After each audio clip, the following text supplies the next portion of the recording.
Oh shoot, that's not. Is that what we look like right now? Oh shoot, we're not. Can you see us? I see the Will Smith I thing. see Will Smith. Okay, all right. That's what you're supposed to see. One Okay. on one of these systems, I see the Will Smith, but on the other one, I see us. All right, whatever. Hey, good morning. Oh, now this is a story, y'all, about how Will Smith's wife got his life turned upside down, and I'd like to take a minute, just sit right there. I'll tell you how it came banned from 10 years from the Oscars. In West Hollywood. He wasn't born and raised, but then Chris Rock said a couple things about his girl hair, chilling out, maxing and acting all cool. Then went up on stage and slapped the shit out the fool. Then a couple of guys that was up to no good came. Yeah, that was something like that. It was Yep. Good morning. Good morning. Good morning. It's another Saturday with the Blurs. Holla at your boy. And it's a lot of stuff going on out there. Just in case you didn't know, Will Smith just got banned, looks like for 10 years from the Oscars. And he's got a couple things to say about it as well. Not only that, in the news, a couple other things. Some of y'all might think some of this is dope. Some of y'all could care less. Me, as a space guy, I love the fact that a space capsule that just carried some tourists up to the ISS, which has materials that I worked on. I'm bragging, yes I am on it. Is actually happening. Space travel is a real thing, and it's happening right in front of our eyes. Also, just in case you didn't know, Ezra Miller is in the news. This dude, I mean, even though it's a little old, he's out there messing up, bro. It's almost like he don't want to get the part of Flash. It's almost like he want to give it away. It's almost like he's realizing nobody wanted him as the Flash in the first place. And now it's like move over Ezra. Looks like Grant might start coming into the future, but he got his own problems. And then we also have, of course, the thing that happened with Will. And last but not least, Halo had an episode this week. And oh my God, Moon Knight is here to stay. But let's go ahead and start it off by saying hello to everybody we got here with us, man. What's popping, man? It's your boy, the real Vince Taylor Birdman. Hallelujah. Yes, out here reporting live from Cocoa Beach, Florida, Brevard County, the city that always sleeps. Uh, yeah, it's exciting out here, and I'm joined by Tyrone, yes, man, and also the one and only Queen Yazzie. And it is just us three this morning, and that's all it takes. You know what I'm saying? Because hey, who needs other people? You know what I'm saying? We can have us three killing it. What's going on? We got the comment section is on fuego. What's going on, Charm? What's going on, Ash? What's going on, everybody on Twitch? What's going on, everybody's hopping to us from YouTube? What's going on out there, world? Anybody watching on the replay? What's popping, man? Appreciate y'all sharing. Real quick, man, I don't want to spend too much time on this because we spent time on this last week, so this is not meant to be like a headline. Let's talk about this the whole show type thing, but it did just happen, so I figured we'd go ahead and at least talk about Agent J and his newfound shame and learning that he is now going to be banned from the Oscars for 10 years, bro. And Tyrone, I was just wondering if we could discuss whether or not that's a just penalty, whether or not that makes sense. In actuality, Will Smith himself has something to say about it. If you give me just a second here, I might even be able to play a little something like whatever he said for you.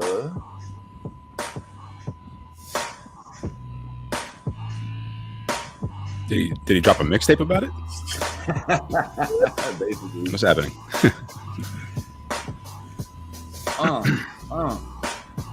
So his response came after the motion picture, slapping Chris Rock during the show. What's good? Austin?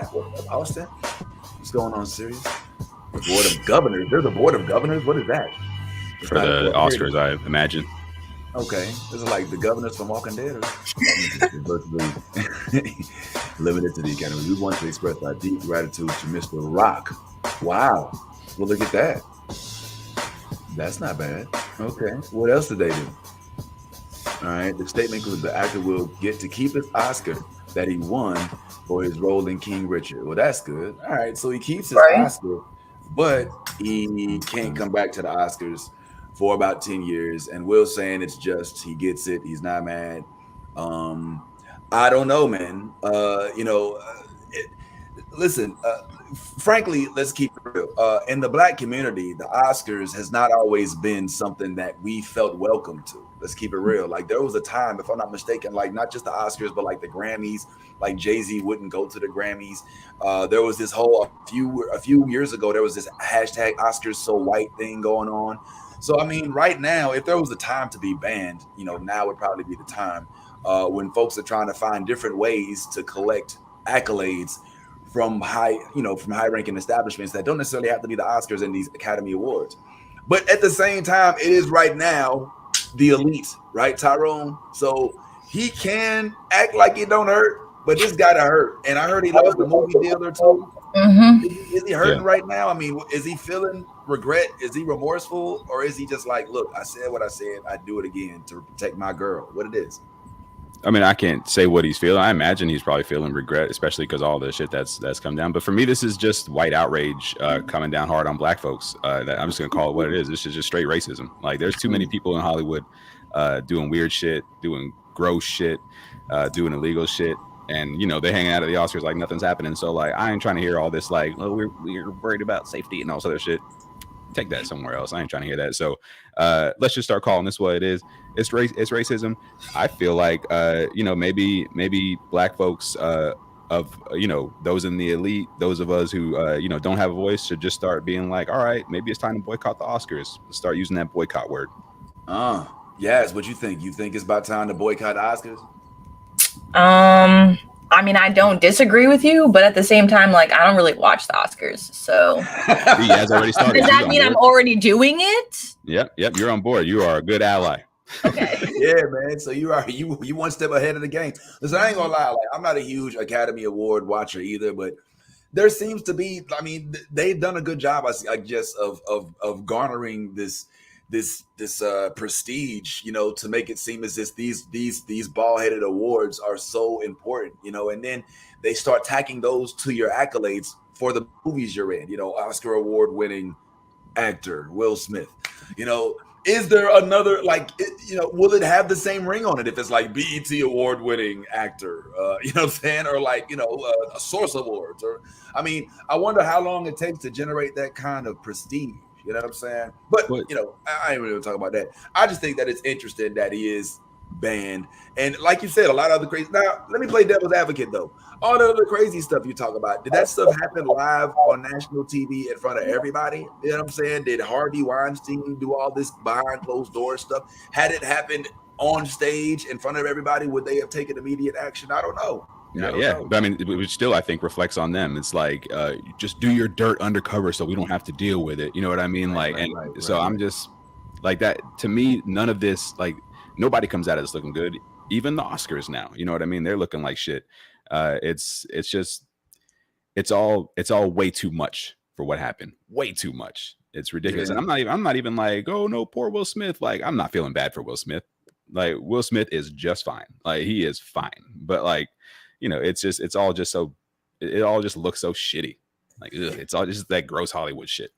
Is being banned from the Oscars for 10 years the worst thing in the world? I mean, does anybody really? I mean, Yaz doesn't even watch the Oscars. I mean, yeah. I haven't been in 38 years, so I can't really say, what I mean, how bad. But like, I've been okay.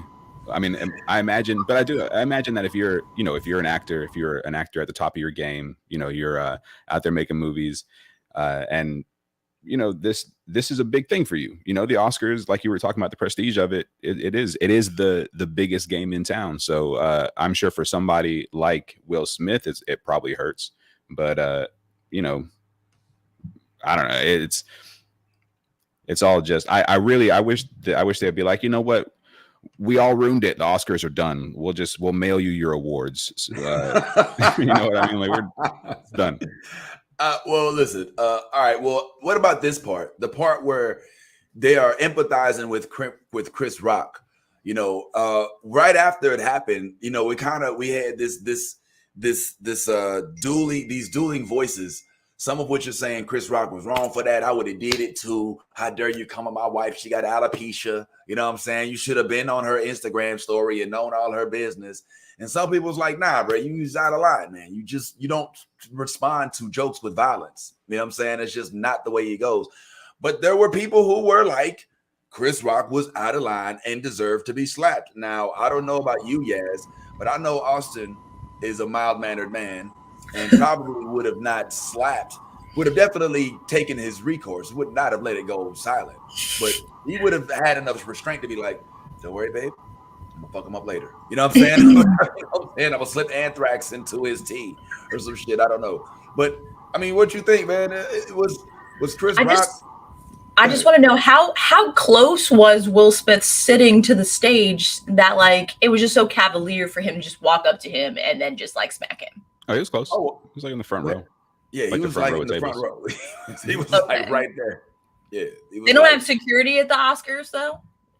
I mean, they do, but they way off the back. Aren't you like not supposed to be standing up unless you're like on stage? I feel like this is a security problem. I mean, I think if it were like a normal audience, probably. But I mean, this is a bunch of, rich, elite celebrities. Like they can just do whatever they want most of the time. Like, not I mean, like, but they're hanging out. Like, this is all just a big like jerk off session, essentially. So like, there's just decorum that they have and stuff like that. But it's all just to congratulate each other for being so great. So it's just a big party for them. We just get to watch. Thank you. You know what I mean? It's like one of those things. So how nice. Yeah. So I'm sure they probably haven't expected this kind of thing to happen. I know that in the past, who was it? Was it James Dean or somebody had to be held back from going on and hitting a Native American woman while she was accepting her award and calling out the Academy in Hollywood for for essentially just like shitting on Native folks forever. So it's not like people don't get all pissed off. It's just that hasn't happened on camera with black folks getting mad, and it's very scary. It's very scary when black guys are mad. You're scared now. Yeah. And plus, Yaz, on top of that, I mean, they were more than likely hoping for a viral moment. They didn't know that it was going to be like Will Smith. Viral. They thought he was going to maybe go back and forth, maybe tussle, maybe have a little moment, but like a comedy moment. They don't want to like. Look, everything that happens is broadcast, and if it happens and goes away, then it doesn't bring as much attention to it as the moment if it's replayed over and over in clips. And so they want to let things happen. I mean, listen, I remember when not the Oscars, but when Old Dirty Bastard stormed the stage, it was like, yo, Wu-Tang is for the children, and like you know what I'm saying? And I remember Kanye taking it from Taylor Swift. And, these impromptu moments, they happen. You know what I'm saying? It's security. Just quoted ODB right now. Like, shit. I love the ODB moment was classic. Like, he is a godfather of interruption of our award ceremony shows. And the Wu-Tang is for the children. This shit is hilarious. You know what I'm saying? But that shit happens, man. And we remember those moments. Like everything that I just listed, the thing that Tyrone listed, like these things last forever. And best believe the Oscars, as much as they trying to act like they so upset, best believe they're happy that they're being spoken about today. Like somebody, I think Lisa was in the comments saying the Oscars has not got this much publicity in like 10 years. I ain't been talking about the Oscars, bro. And I'm fascinated, and I may even tune in next time. You know what I'm saying? Just to see if some crazy stuff happen. I mean, maybe not the whole thing, but that's what's happening right now. Ben said he's not down for the boycott. That's cool. That's all right. You're right. He's like, I'm watching now. Nah, yeah. I mean, yes, I won't watch it. I'll catch it on the clips. Wink. Yeah. My bad. Oops, I forgot about it. But yes, you're right. Austin is a silent assassin, though, for sure. He's a ninja with shit, for sure. So yeah, he would definitely like wait for the opportune moment and then just like crush somebody. Yeah, watch out. Think if I could imagine, I would think that it happens and then Austin just doesn't smile and just does one of these. No, he'd be like. Give me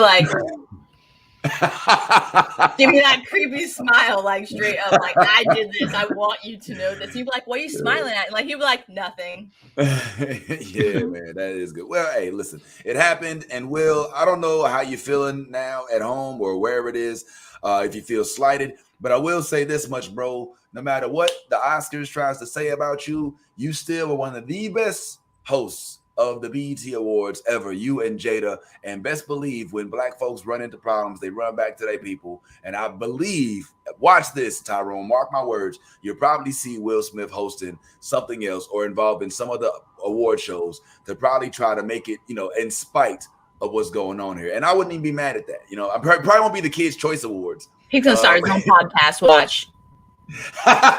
Yo, we can have Will on here, man. Will, pull up, bro. You know what I'm saying? Promote your next movie on the New Blerd Order. Why not? Wild Wild West 2 coming out. Yeah, Wild Wild West is happening in those states. Anyway, all right, well, that happened. But speaking of weird, outlandish, off the wall things that happen in public, this has been brewing for a little while.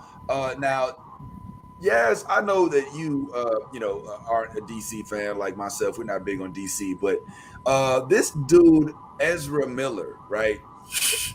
I feel like he's become a thorn in DC's side right now. This dude was recently arrested while at a karaoke bar in Honolulu, or in what they call the Big Island down there. Now, look, let's keep it real, bro. He's already fucking up, because let's keep it 100. I have yet to hear anybody say, bro, I am so excited about this upcoming Flash with Ezra Miller. You know what I'm saying? I have not heard anybody like, yo, remember Justice League? My favorite part was when Ezra Miller when he was running. Slowly. Yeah, when he ran at a slow pace. No, you gotta pull your arms around. This is how he runs. He runs like this. Yeah, that's how people run. My bad. There's nobody. So he's already like the bastard stepchild of Flashes as we speak. I mean, I put Kid Flash over him. Shoot, I put Reverse Flash over him. Don't forget, he's also in the fucking Fantastic Beasts franchise too. He's the bad guy. Yo, now that role. He's Credence. He's the bad guy in Fantastic Beasts, and they're about to come out with more shit too. So this is fucking up all of his stuff that to come, because that's HBO Max as well, if you think about it too. Wow, Universal, you just kind of blew my head away. Because I don't, for some strange reason, why is this? I don't feel like him getting arrested affects the Fantastic Beasts franchise. I feel like it's more the DC. I don't know why. Maybe because he's not one of the. I mean, he is one of the main characters. He's one of the. He's the villain. What are you talking about? He's the damn villain. Well, also, there's. I mean, but in that movie franchise, there is precedent, because Johnny Depp had the thing with Amber Heard, and they ended up getting rid of him in the movie. Yeah, he's gone. He got replaced. So there is precedent for this kind of thing in that Fantastic Beasts franchise, but. Well, I don't know. I mean, because he is the villain, but he's not. He's one of multiple villains. Like, he's not like exactly. Johnny Depp was the main villain, and then now Credence became the new main villain. Right now, Credence was kind of taking over the hype of the main villain. Johnny Depp was kind of mentoring him. Now Johnny Depp is gone, and the dude who took over for Johnny Depp is now the main honcho. And like, we haven't really. You know what I'm saying? Like, I haven't really seen too much shit on Credence inside Fantastic Beasts after like with the new clips too. So you just have to think about that. Like, he was part of who helped the villain become, powerful. Yeah. And he was pretty kick-ass too. I ain't gonna lie. Like, he would just like destroy fucking buildings and shit. Yeah. I don't even remember what the name of him, like what his superpower or whatever was, like what he is. But like, yeah, he's fucking, I thought that he was Snape at first. I thought that they were trying to make him like a younger version. But it turns out that wasn't the case. But my point is, like, I mean, listen, the dude, you don't have a lot of rope to to frolic around and do things. Like, the thing that I think is disturbing about this article is that it feels very, very self-sabotage. Like, let me just read to you what the heck, like, Tyrone, you read the article, right? Yeah. Bro, when you read this, you're like, what the fuck is wrong with you? Like, are you serious? Like, was he dressed in women's clothing? No, not that particular time, but there is something about that we'll talk about as well. Before we get too far into that, Ezra Miller is non-binary and expresses themselves however they feel like. So, I didn't know that. Okay, that makes sense. That's why I figured I'd just let y'all know. Yeah. No, thank you, Tyrone. HR, love you. Me and Yaz over here like, what? He's in girls' Yeah. clothes. Like, Yeah, I can I see. was like, I was I did like, oh, not something's see. I ramping didn't up here. see that coming. I was like, whoa. The makeup was a little like threw me off a little bit. So that makes a lot of sense, though. That makes a lot of sense. all right, tiptoe, tread lightly. Hold on. All right, so check it out. So here's here. So listen, just listen to this story, y'all. Just listen to this stupid ass story. This shit made me mad. I'm gonna read the whole article. This is from the AP, Associated Press. Honolulu. This is from just last week. An actor known for playing the Flash in Justice League films was arrested in Hawaii at a Hawaii karaoke bar where police say Ezra Miller yelled obscenities, grabbed a mic from a singing woman, and lunged at a man playing darts. Miller took issue Sunday late with people singing the Lady Gaga and Bradley Cooper ballad "Shallow" at a bar mostly frequented by locals in Hilo, a small town on the Big Island, Hawaii. Police Assistant Chief Kenneth Kiocho says the song aggravated Miller. Miller described by police as a 29-year-old visitor from Stanford, Vermont, has been the source of police calls in Hilo 10 times since March 7th. Yo, Tyrone, that is not a dude who's trying to preserve his legacy appropriately, dude. 10 times, bro. After the second time, you're like, all right, nigga. But once you get to like the fifth, you keep going, bro. 10 times, bro. 10 times since March 7th, bro. It is April 9th. That is over. That's just about a month. This dude does not want this part, Tyrone. He does not want it. Maybe he's just under a lot of mental stress right now. 10 times, yes. 10 times. 10, bruh. Yo, you cannot try. You have to literally go out of your way to try to get arrested. 10 times. Some big city. Yeah. This isn't like New York, Chicago, where crime is running rampant. This is in a city called Hilo on the Big Island of Hawaii in karaoke bars with darts. He's finding ways to get arrested. What's going on? Can we just go back to the picture real quick? Like let's just look at his eyes. Like a doll's eyes.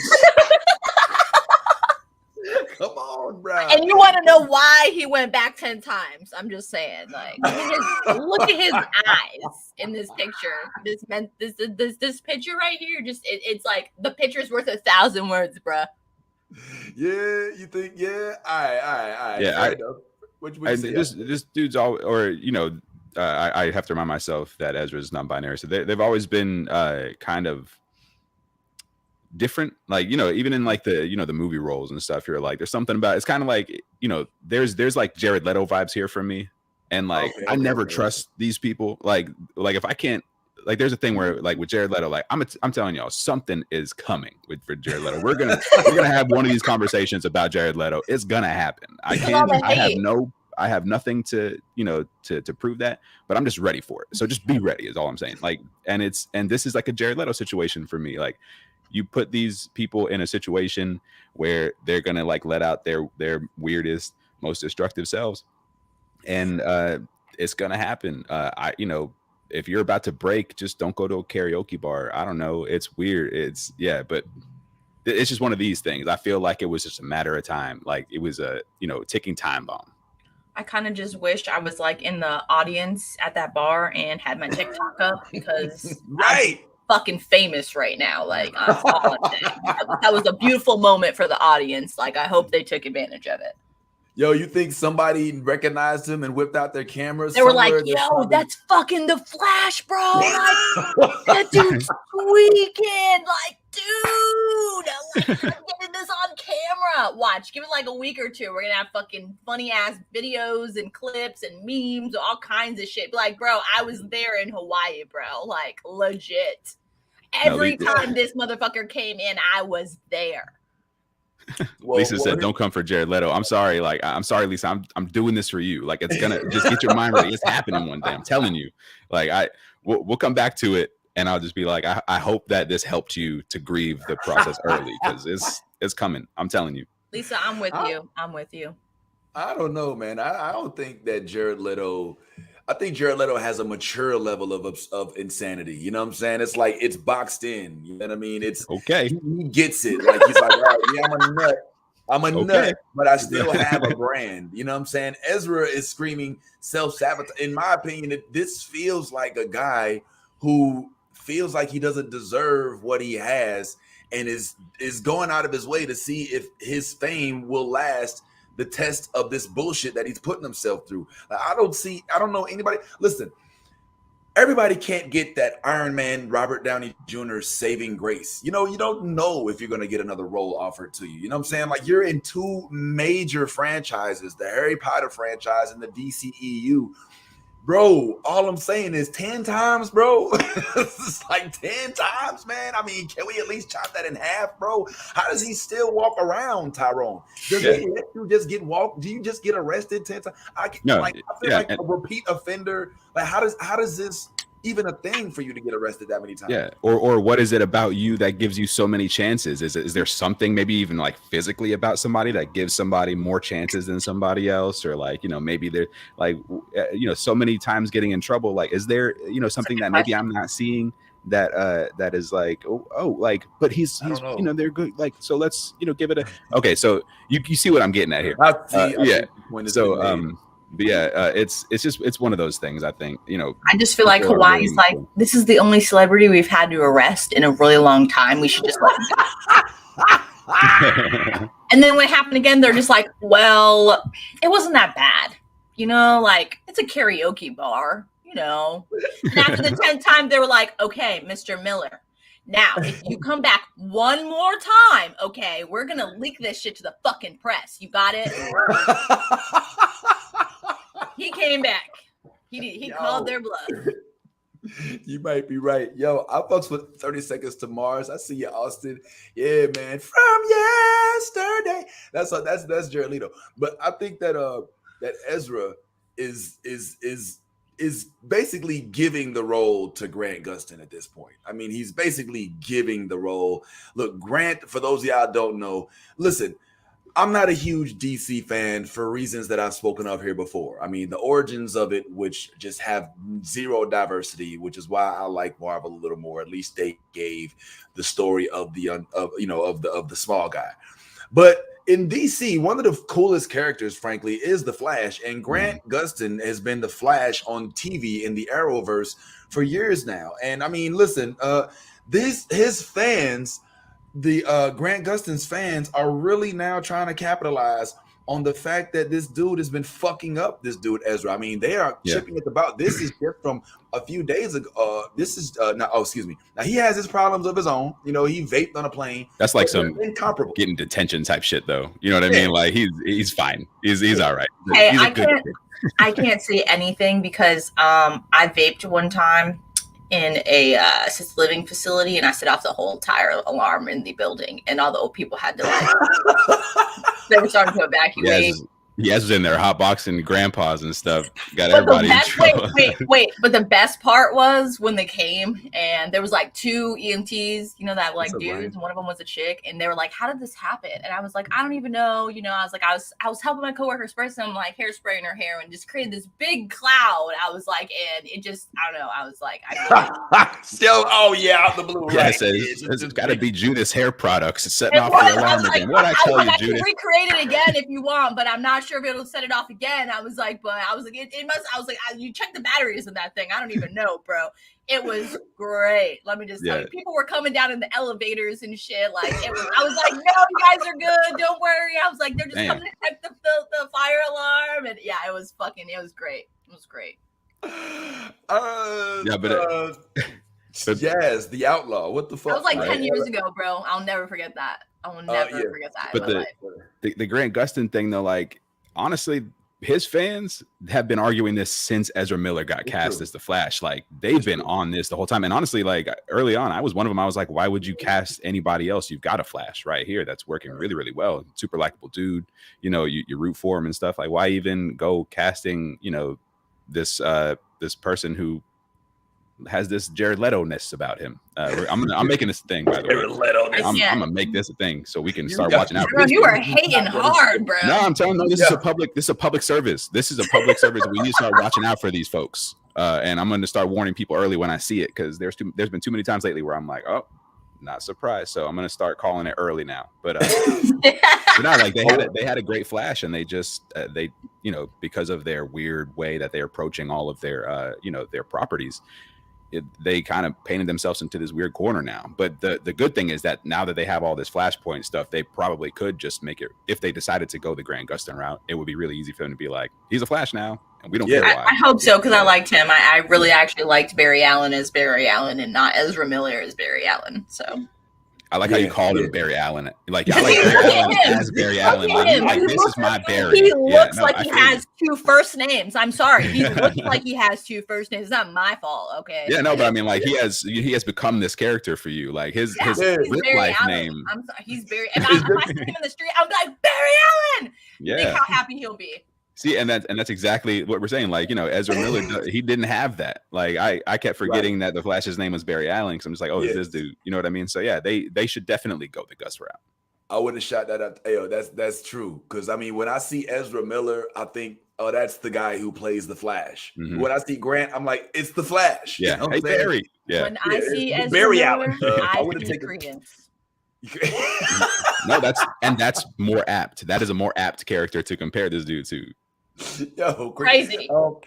Real quick, I want to take a second and shout out my college buddy Ryan Scott, man. What's going on, Ryan, man? I remember you from the engineering school, some long days in the atrium studying late night, only to get a high D. Well, that's me. For you and your wife, I'm sure y'all was killing all the curves. Ryan he's the guy that you love. He's like the youth pastor with swag. You know what I'm saying? And he's like studious but still down with everybody. Like, yeah, it's cool. I listen to the song. I know that the kids are saying nowadays. I'm hip. But yeah, always cool, bro. I remember you. I remember everybody else. I loved what we went through, and I bring that up for a reason as well, because Sue said Barry Allen.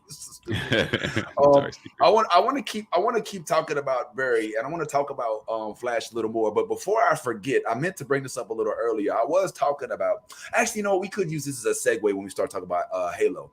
But I wanted to bring up this whole space travel thing. I wanted to get you guys' opinions on it. So don't let that go by the wayside. That should come between now, Moon Knight, and our discussion on Halo. But I'm like really excited about it. So I'm saying it now because Ryan is here, and as a fellow engineer, I know you can recognize how exciting it is in this world to see the stuff that we worked on in class and all those circuits classes finally. And yes, I mean, I don't want to put her on blast, but I got a little picture that I'm supposed to be sending. As a matter of fact, yo, Ryan, are you still at NASA? Yo, hit me in the yes, inbox. Please. Oh my God, yes, please. I gotta figure out what's going on with this. So yes, Ryan, because I got something to show you. Please, I need some help. I don't even know if we could talk about it. I don't want to, because I don't even want any. So we don't want any of that. No. But what the fuck is going on? We'll tell you later. We found the Tesseract. Trying to activate the shit.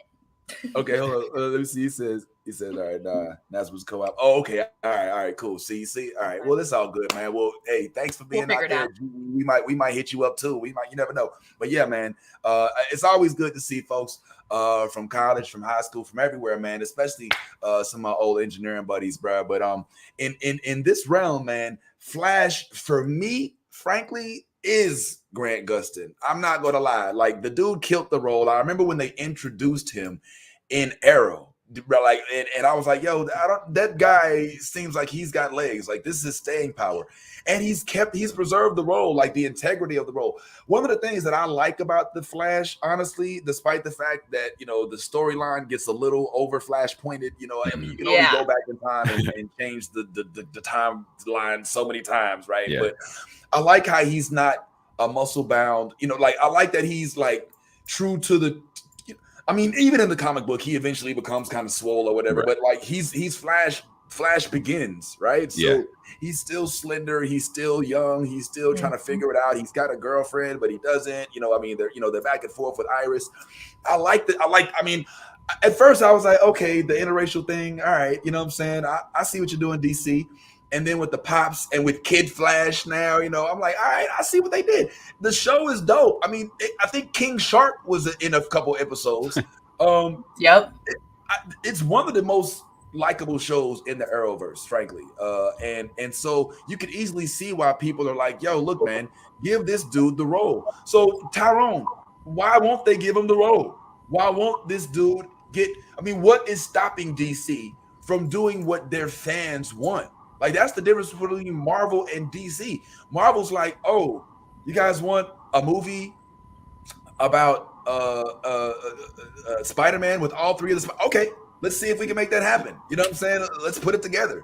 DC is like, oh, y'all want this dude? Fuck you. Here's they over here. I mean, you know, here them. I'm sorry, I said that. I'm working on the non-binary. All right, here's Ezra. Okay, let's just go with him. And despite all of the kicking and screaming, he will not get replaced. I'm positive they're still going to have him in this movie, bro. And still, I mean, because the Flashpoint, I think Michael Keaton has already been cast in it as the Batman. Yeah, I think most of that movie is like done. I know it has been delayed at least. You know what I mean? So we got that, but but to your point, honestly, I think with the Marvel fan connection, I don't think Marvel really listens to the fans that much. I think they just have a good plan and we end up liking it because they're good at what they're doing. You know what I mean? So we're like, we can see this thing happening and that thing happening. Sometimes we get it, sometimes we don't, because they're good at what they're doing. DC it's just mismanagement. The answer to your question, why didn't they make this guy Flash? Why haven't they made this guy Flash? Mismanagement. They're dropping the ball constantly. That's just what DC has done. Unfortunately, there's not like a really fun answer to this one. It's just like, you ever been like you ever been in a McDonald's, for example, that is like really, really well managed, and you're like, wow, this McDonald's is killing it. Like, that's Marvel. But if you've been to the one where people don't give a fuck, you're like, oh, okay, this is DC. This McDonald's is definitely DC. You know what I mean? It's like that. It's just bad management. Yo, wait, what the fuck? What was that? The hell? I don't know what that comment meant, but I hope it wasn't meant to be. Oh, that was talking about the Will Smith stuff. Because in the I don't know if it is. This is a weird. I don't know what you're saying here. Oh, you're talking about the Flash show and the interracial stuff. I know, but the way that it's put is very crass. So I'm not going to let it deter them. See, this is 30 years ago. Oh, okay, all right. So people are commenting on the very first. All right, cool. I don't know what all that's about, but anyway, I won't be deterred. Unbothered over here, whatever it is going on. But yeah, but I don't think that I think that you're right about Marvel, but I do think that Marvel does listen. Not Sony, but I think Marvel. I think Marvel does, like, for instance, when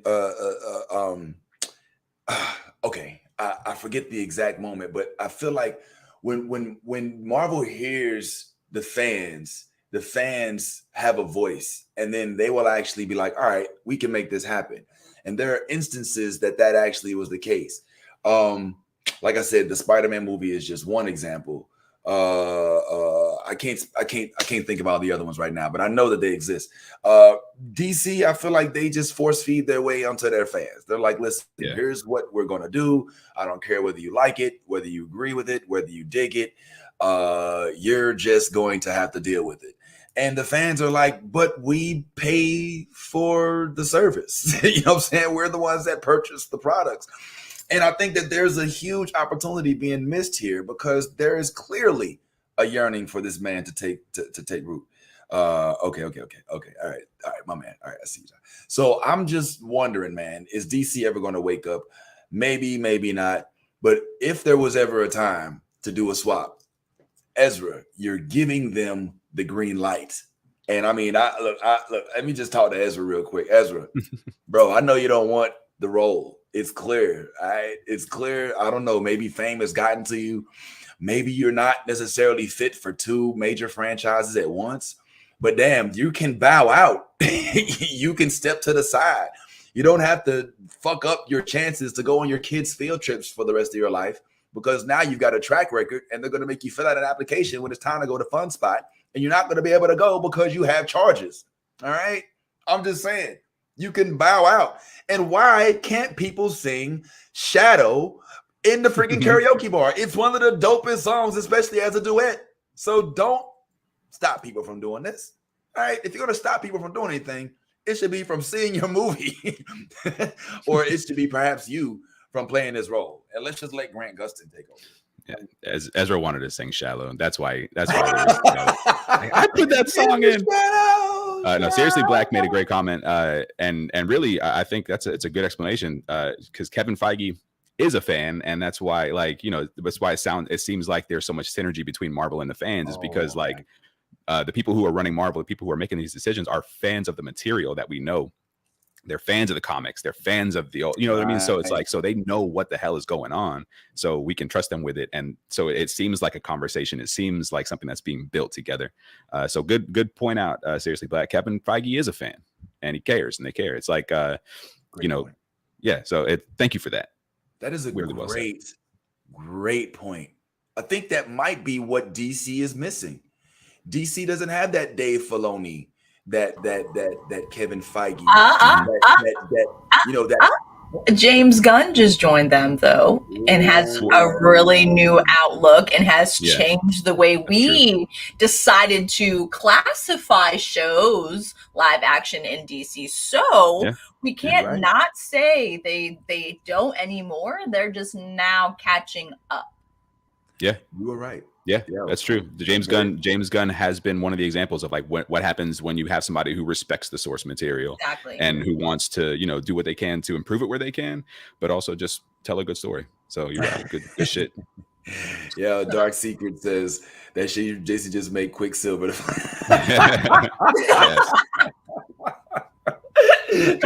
take over the funniest shit. Cross the streams, just take a Marvel character, make him a DC character. But yeah, that James Gunn is lucky. This is what, like I said, it's a good thing that he got, quote unquote, the slack that he got for those tweets a few years ago and had that issue with the Guardians of the Galaxy, and then he went over to DC, and thus far, man, it has been a successful. I mean, he still has Guardians of the Galaxy 3, you know. And he still has the Suicide Squad franchise, and he has Peacemaker, and he could make other spinoffs from, you know what I'm saying, Peacemaker. And he can give us a King Shark spinoff or a Weasel spinoff like we want. You know what I'm saying? Like the world is like so endless with the possibilities that James Gunn can give us. And now that we know that he can completely deliver from start to finish a series that we all love, I'm excited now to see. If they're smart, they'll give him one of the biggest properties that DC has. They'll, you know, whenever it comes time to reboot one of the bigs, you know, whether Superman or whoever else, if they're smart, they'll try to get James Gunn. But I'm sure Marvel will have him pretty busy if they can. So you know, we'll see how it works out. I wonder what's going on in the back rooms too. Like if they're, you know, like, yo, so you still gonna do that Marvel bullshit? You know what I'm saying? Well, you know, I still got a contract better, with baby. You know what I'm saying? Like, you know they ain't got what I got. You know you like us better, you know. I think does Marvel buy you shoes? Don't put that bullshit weasel idea out there. I know Talim has been on this whole train about a weasel show or some shit. Stop it right now. The weasel is a post-credit character, and that is it. I will not watch anything. The way he runs alone would make a fucking hilarious 2 episodes, just like him running, you know, through something. You know what I'm saying? Like that would be funny as shit. You know, and like the way he talks and like, you know, like his eyeballs, it's kind of funny. I'm not gonna lie, like it's not funny. So like I could totally see how it could be something. But my like I think he should make the dude with the javelin that gave like to Harley, you know what I'm saying? Like I feel like I need to know more about this dude and his accident and his javelin. Like why?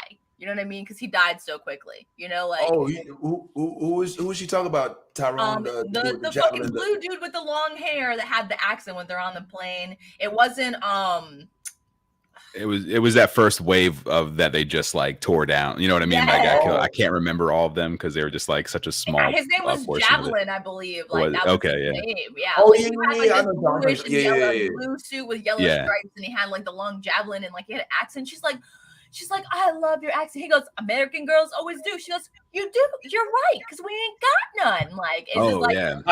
Yeah. That's right, because he was played by DJ Flula. That's the dude. Yes. Yeah, that guy. Yeah, that guy was funny as shit. Like, no lie. I kind of like want to have a little backstory on him and that javelin, because that shit's tall as fuck, and he died so quickly. Like, you got a long stick, and you're like, Harley was a fucking gangster with that shit. She was like a goddamn Jedi. You know what I'm saying? Like, she just got that bitch. This motherfucker is like, this is your weapon of choice, bitch. Questions. You know? We need a special t-shirt that just says "How you got a long stick." That's it. No context, nothing. Just how you got a long stick. No context, right? Just wear that. Well, yo, speaking of DC, man, I mean, this wasn't really planned, but if there's any saving grace to DC, I think that this right here, in addition to some of the other projects that they got coming up, is literally going to change the course of DC's trajectory. I'm talking about, of course, none other than Black Adam. And so let's check out the trailer real quick and see what it's looking like.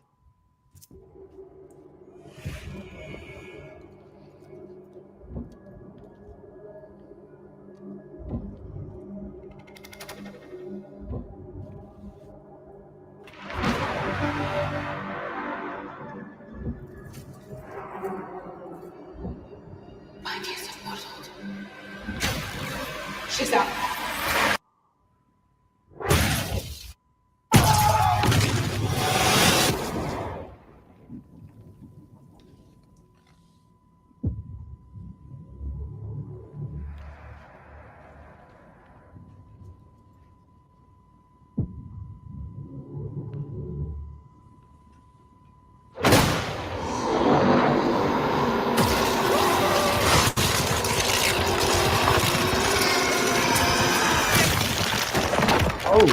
Yo, that was dope.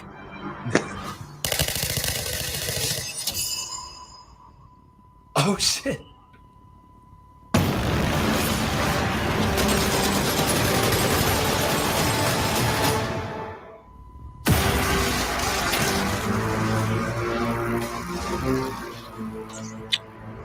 I'm definitely intrigued.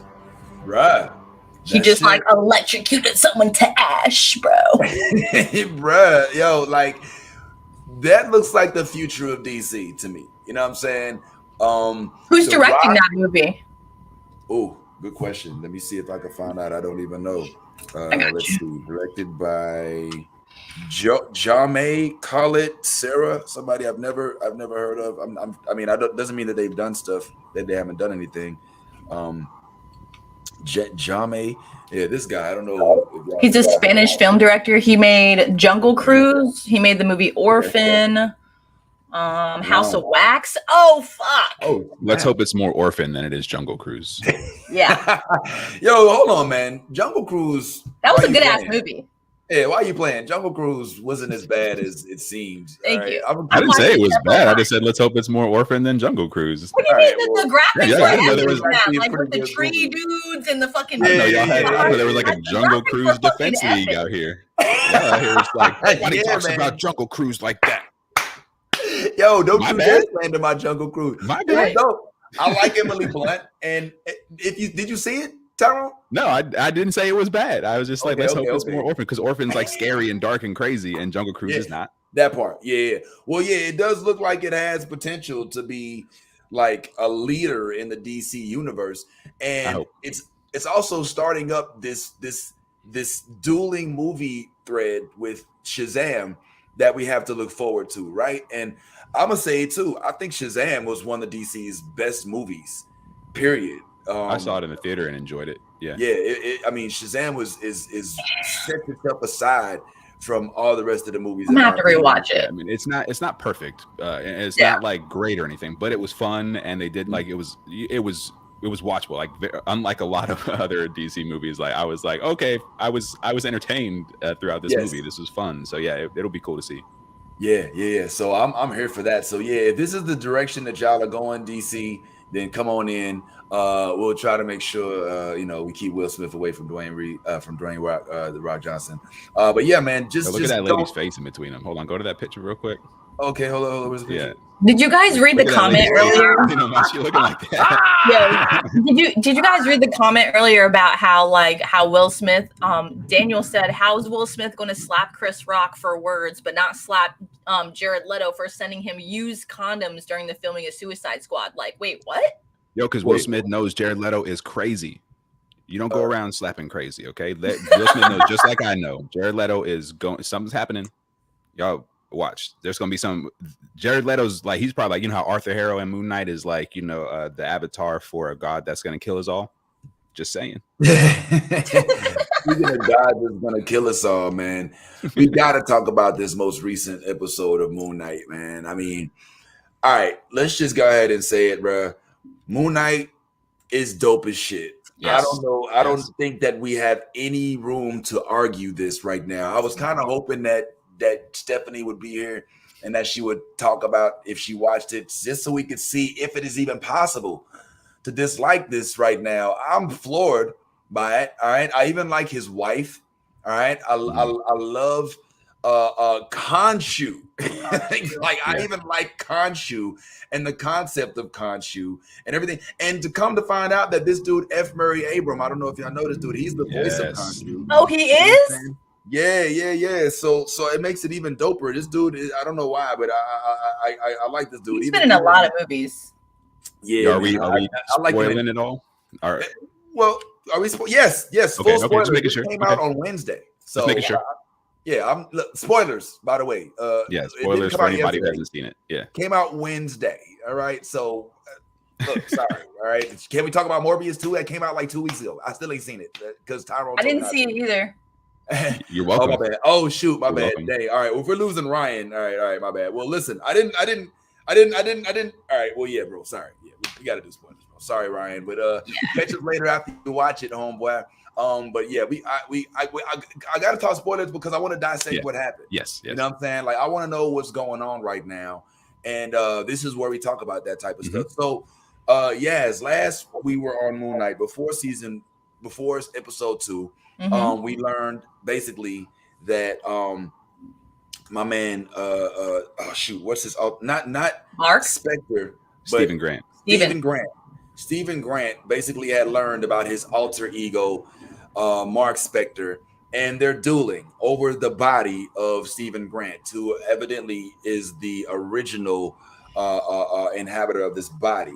And him, along with Khonshu, are dueling for the rights, kind of be at the helm like Jane in Doom Patrol. But the thing is, Stephen Grant is a whole pussy, and Mark Spector is a whole badass. So Stephen has to reach out to Mark to get shit done. But what makes this episode so dope is that Stephen Grant actually gets his own identity as Moon Knight, which made me be like, oh shit. Like, this is going to a whole nother level. Like, so there's a superhero within the person that's inside the body of the superhero who has an alter ego from his alter ego. You know what I'm saying? Like, it's crazy, bruh. And the suit is dope. Did you see when he landed? And he was in the suit and it was all white. And it just, I haven't seen any suits like this. This suit looks so dope, bro. It does. It's one of the dopest suits I've seen. He's like, I do look sharp. He has on a button down, a vest. He has a tie on. He said, "You want some? All right, go get some." Pulling up his sleeves. How dope is this, man? I can't wait to see the Mr. Knight cosplay. Like, that's right? This show has me so excited for the cosplay we're gonna see. Like, I love it. Oh my god, I bet it's gonna be so dope, man. But I'm completely enamored by the concept of this whole show. I'm even enamored by what they're doing. I mean, because at the end of the show, it leaves off with this. Well, I guess we could lead up to it. But real quick about this suit though, I love, because like when we saw it in promotional material and stuff, it made it look like we were gonna get some like smooth, suave version of Moon Knight, the Mr. Knight kind of look, but like it's this really kind of goofy version of it, and I was like, when they switched it up, but it was so funny and it was done so well. Yeah, man, and he does it in a manner that you kind of like you like He's adorable. Yeah, you're growing with him. Like, remember, Yeah. he's like, yeah. He first punches the dude, and he's like, yeah, that's right. Yeah, he thought he won. Right. Yo. He was like, that was a nice hit. Good job. I was proud of you. So yeah, like what's your thoughts on the episode? What I mean, you know, you're pretty good at pointing out the high points, the points. I'm enthralled, no lie. I love it, but I didn't think I was gonna love it this much. So I'm curious to see what's to come. So in the first episode, I don't know if you guys like really saw this, but the cupcake like freaking truck that he stole. The truck, right? Yes, the cupcake truck that he stole in whatever country he was in had a Von Doom boxes inside of it. So I'm kind of still wondering, are we going to see Von Doom? Like, how is this all going to connect with everything going on, you know, like that's coming forward. I mean, our next movie coming out, you know, next month is Multiverse of Madness. We're supposed to have more characters crossing over in that than any other movie series, anything we've ever seen ever. So I'm really curious to see who's going to be coming out and who we're going to get to see. I'm loving, oh my God, I am loving the villain in this, which is, I can't remember his name right now. Arthur Harrow. He is, oh my God, like he's creepy, he's ominous, you know what I'm saying? Like he fits this role. Like the glass, like I was reading like some stuff about it. The glass was his idea, like him breaking up the glass to put it inside the shoes to make his character seem more just like crazy and maniacal, you know, like he's killing this role, I'm not gonna lie. And I like how Steven is, like you said, he's growing, he's learning that not only has he not have control of his body ever, that Mark has basically been a parasite living inside of him, and he does whatever whenever, and that Khonshu is the god that is helping them do all of this craziness every single night when he goes to sleep. So I'm loving the fact that, like, you know, we did get to see him have his own suit. That was dope. I loved it. Like literally, I'm so excited to cosplay this myself. I'm being so serious. Like I'm going to kill this. Like you have no idea. And just like everything about like Oscar Isaac, if he does not get a like Academy Award for this performance alone this year, I swear people are fucking nuts. That's all I have to say. Like the range of this man, like he literally has me like terrified for him and then happy, and then, you know what I'm saying, like the emotions I go through just watching this. I love it. I love everything about it. It's fucking awesome. I love it. And the fact that you can see the difference between Steven and Mark when you see them like when they're showing, you know, videos and clips of him and stuff like that. I think it's genius. And I love how the angles are amazing. Like with him looking at himself and like him being Mark and then Steven, you can totally just like tell them apart. So I think they're doing a great job with this series, and I cannot wait to see what's to come. This is only episode 2, guys. Like, oh my God. 3. We just watched 3. Oh, did we? That was 3. Wasn't it? That was 2, bro. That was 2, bruv. It was episode 3 in Halo. Yeah, they're telling so much story. They're telling so much story in 2 episodes. Holy shit. I know. That's what I'm saying. This is only episode 2. Like, there's no way it's only crazy. Yeah, bro. I'm happy to hear that though. Like, because I was like, this whole time, I'm like, oh, I got 3 more episodes left. Now I know I got 4. Thank you for that piece of good news. 4. Don't worry. This is only episode 2, and we've had this much excitement and this much development so far. So just think what is to come. You know what I'm saying? In the next ones, like they're literally giving us like 2 episodes in one. I'm loving it. A few things. He would only be eligible for an Emmy. He wouldn't be eligible for an Oscar. They don't do TV shows. Oscars is for movies. Yeah, they don't do TV shows. But the Emmy is the Oscar for TVs. So like, I agree with you. I really hope that he's recognized for his acting in this show, because he's really killing it. Like you pointed out the differences between Steven and Mark, and that's acting. Like, you know, that's not bullshit. It's not CGI. That's acting. You can see the difference in his body language. Yep. In his confidence. If you look at that picture that you have, Vince, that has them looking at each other and the reflection, you can see like Mark's, you know, he's chin up, shoulders back, you know, he's confident, whereas Steven is kind of like hunched over a little bit. Yes. Yeah, very, you know, those are acting choices, and it's brilliant, and he's doing a great job. So I'm 100% with you on that. I mean, do you think it's Emmy worthy? I think it should absolutely be considered. You know, TV right now is very competitive. There's so much good stuff on right now, and I don't think Marvel shows will ever will ever be taken seriously. So this may just be a pipe dream for us. But I do believe that he deserves at least some consideration. Sorry about that. No, you're good. Yeah, I was bored with what I was saying too. Well, I'm just kidding. It is pretty exciting to hear him use both of those accents, right? Like when we're sitting there watching and he talks, there's a small period of time, I don't know if y'all had this happen, where I'm like, all right, is he British or not? I know. like you already know, but like he does it so well, you're like, he might be British. You know what I'm saying? I don't think he is, but he does that accent so well, and the jargon and the words. I mean, some people. Bruv. When they're having that whole conversation with the security guard, like, bruv, this shit is like, it's like crazy, bro. Like, bruv. And like that was the funniest episode. Like, I literally died. My cousin and I was like, I'm only gonna say bruv from now on. Like, that's it. I'm done. Bro, are you ready for like some serious like? Bro, your mind's gonna be blown, bro. It's gonna be totally bonkers. It's gonna be bonkers. You're like, yo, this dude. So yeah, man, let's just break down some of the stuff that's going on here, bro. Like, all right. So first of all, so we now know that Mark Spector is beholden to Khonshu, who is the Egyptian moon god, and we haven't learned as of yet why in this series. But for some reason, he owes him a debt, right? We know that it's a debt. We don't know what the debt is. He said that he saved their lives. Like they were basically dead when he found him, and that he could go back to leaving them like that. And that's the debt. It's like they're alive. That's why he serves him, because it wouldn't be anything without him. That's what he was saying. So we wouldn't be here if it wasn't for Khonshu. We were basically a corpse, and he saved us. So I owe him a debt in service because of this.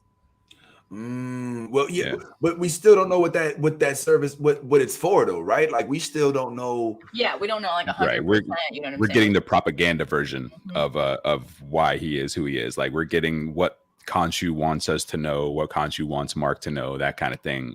There's definitely a feeling like there's a lot more happening behind the scenes between these two gods, and that there's probably a lot of manipulation going on. Yep.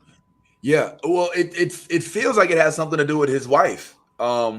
There's this concerted effort to keep the wife out of everything. You know what I'm saying?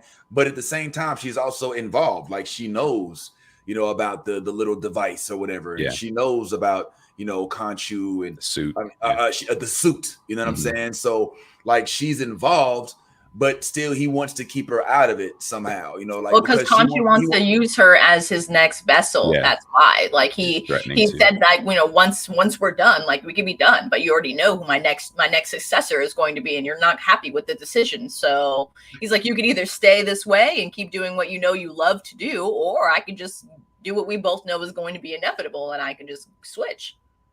Why do you think he wants her? What's special about her? I mean, think about it. Mark is getting older.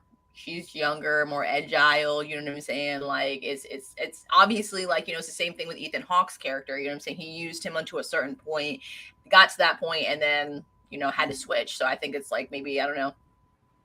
And it may not even be that he really wants to use her as the avatar, but that he just knows that Mark cares about her and can keep, he can keep Mark under his thumb as long as that threat is there.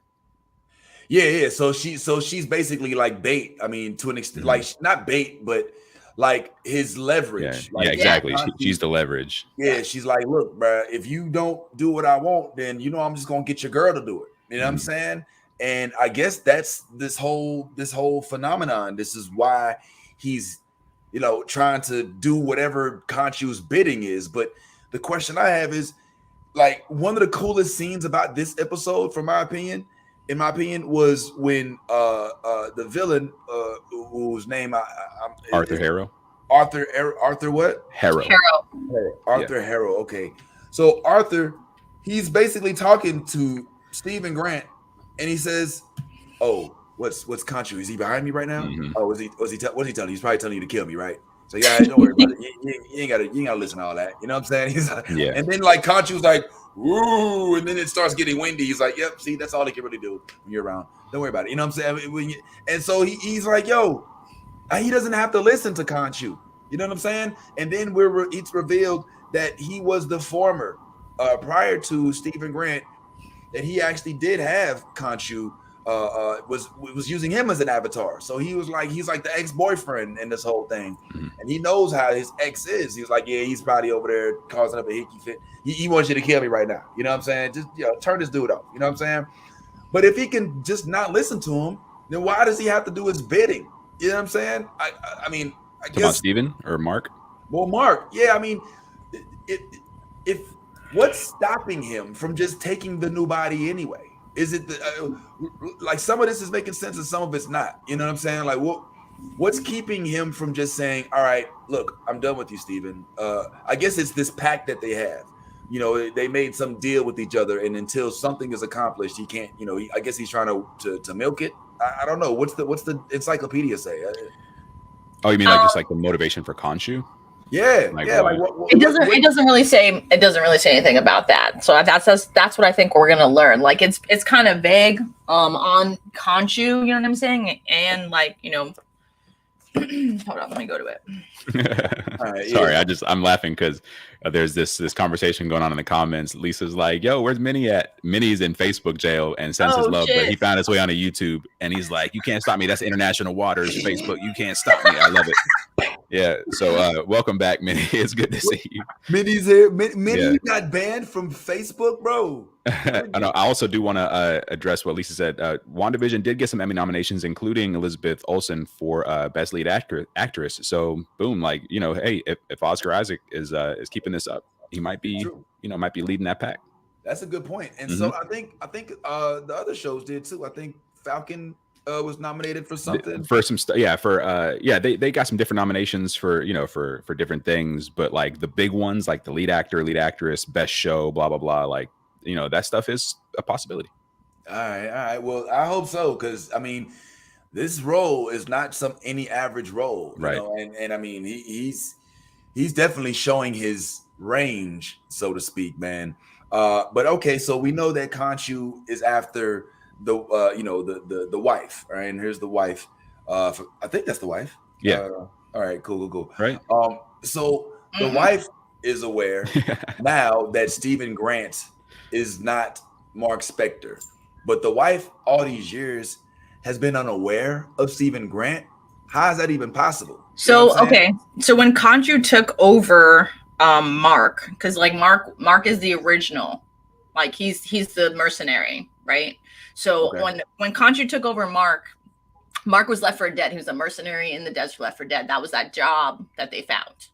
Where you know what I'm saying, like when they were in the car, the lady was like, "Oh, he's a mercenary. Oh, he shot all these people in the back of the head." That was that job. Oh, okay. So he was left for dead there as well, but they pinned it on him because he survived.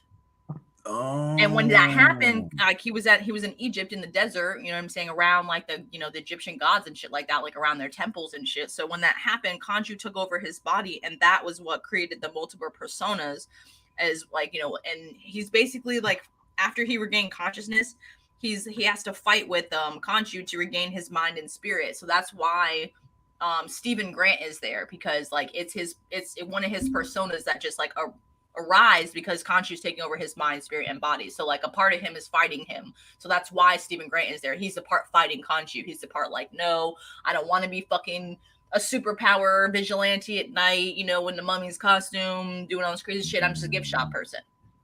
Right. It's like his denial, basically. You know what I'm saying? Like, this is not. So that's why he's got multiple personas, but it doesn't really say too much on like the like Khonshu and like what his goals are, and you know what I'm saying, all that stuff. I did. Full disclosure, I didn't really follow Moon Knight before this, but when I learned of it coming out, I did go and buy some of the comics and read up on it. And one thing that I learned early on was that, first of all, Moon Knight is very right now he looks like he's invulnerable, but he is not all powerful. He is very vulnerable. Mm-hmm. He can be hurt. And I mean, I know they're beefing him up when Mark Spector's around to be kind of indestructible, but he is Absolutely not. So let's get that clear. Number two is we're about to, and it looks like, and this was very heavily focused on in the comics that I read. We're about to go down a very dark path. These last two episodes have been very lighthearted, very kind of Marvel meets Mr. Bean type. You know what I'm saying? But if it's going where I think it is, indicated by the last few moments of the episode, Mark Spector is an alcoholic. Like he's a drunk. You know, he's bad with liquor and stuff like that. So the very last scene I saw was him like, you know, hungry around like a drink, and it gave me indication that they're about to enter that part of the comic where it's really the internal struggle of a guy who was at war, who basically has PTSD and tries to drink it away. You know what I'm saying? And it's a very dark part of the comic that I think we're about to see on screen, which is going to be a completely different twist from what we saw. And I think that that's dope to have this many layers and dynamics in one 6-episode series, Tyrone. Like, Yeah. they're hitting so much in so little time that we are going to be begging for Moon Knight on the big screen for Young Avengers and for other movies, and just to see more of it, bro. Like, they're really setting it up pretty well, if you ask me, Tyrone. Yeah, no, I agree. The multiple personalities that are so fleshed out and so different is huge. It looks like Biddle's saying that this is the third personality, which I believe is Jake, who is a Chicago taxi driver, if I'm not mistaken. Okay. All right. Yeah, but still, I mean, it's, you know, the more of this we get, the fact that Khonshu and whatever avatars he uses, Moon Knight, Mr. Knight, also have their own motivations and their own kind of ways of dealing with things. It's just this crazy like buffet. It's like a cobbler. It's like a cobbler of greatness. I'm just loving what I'm seeing. It's and the show itself. I was talking to some friends, and the show itself, it just seems so complete. Like, it doesn't seem like it's missing anything. You know what I mean? It's we're getting very little. We have a lot of questions each episode, right? We're not getting a lot of answers to things, but it doesn't seem like we're missing out on stuff. We're being told the story through like really good acting. We're being told the story through just good, well-written dialogue. It feels like a comic book. Like the pacing of this, the way things are going, it actually feels like a comic book. And it's Marvel is getting closer and closer to just absolutely nailing this.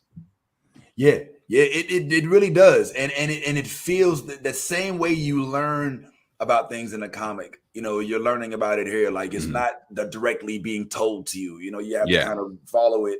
I also really like the fact that, man, I said it already, but I'm saying it again. I love the fact I'm really eager, and I think Yaz, you and I share the same thing. I want to see not this Moon Knight, but I want to see this guy develop. You know what I'm saying? Like, I want to see like him. Am I only one? Like, I want to see like this version of him, learning how to control his powers. I mean, you got excited when he punched the thing, and it kind of like, and it hurt. He was like, "Oh shit!" Like he's got. I got excited when he fell and hit the pole, and then landed in the Superman fucking pose, and then was like, like straight up fell like mid Superman pose because he's like, I can't breathe. Fuck. That was great. So I'm like, so with that being said, so we now have two established characters within the Moon Knight character. All right, we've got Stephen Grant and we've got Mark Spector. It sounds like we may have more on the way. We've got Khonshu also embedded in that. We've got the Ethan Hawke character, and we have the wife. And in the very end of the episode, it is revealed that it looks like, and remember the exact phrase I think was, "Where do you think we're going?" And when he wakes up, or next thing you know, flashback or forward, and he's in what looks like ancient Egypt. So it appears we may be now about to get probably a little bit of backstory, and also another time zone, another time frame, another setting. We've already been in London. You know, we've already been in where is it? Did he go to America? Are these people in? They didn't say what other countries he was in. Like when he encountered Arthur Harrow the first time and stuff, they didn't give that country a name yet. Not that I know of, but yeah. But I do think this is present day. I think the time one thing that they've done is time has moved in a straight line so far in this show. So I think they're still very much present day. You know, he went to Egypt, you know, he woke up there because that's what he does. He just wakes up in different places. But I believe it's current day. I'm not sure if this show is going to use a lot of flashbacks. We might get some in one episode, but they seem to be telling these stories and the backstories without the use of flashbacks, which has been pretty impressive. Do you think, so you think that they didn't go, you think that the Egypt isn't a flashback? You think he just is now in Egypt? Yeah. And that is current day Egypt? Yes. That's what I think. That's, yeah. It looks, and based on, you know, kind of the way everything flowed, the way it cut over, you know, the way they introduced that next shot, it seems like it's current day Egypt. You think so? Yes. Definitely.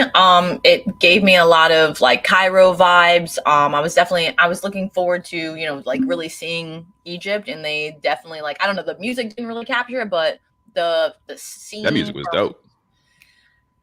Let's agree to disagree. And like, you know, let's agree to disagree. The ending music kind of, I was like, okay, that's you know, I was like, I didn't know that they had like Egyptian rap. Like that was a new one for me. You should really, honestly, like quick sidebar, you should explore some other rap from different cultures. It's kind of it's pretty dope. Like I hardly listen to rap as it is, to be honest with you, so I don't see myself looking into other cultures and listening to rap, because it's just, I forgot you mostly listen to 30 Seconds to Mars.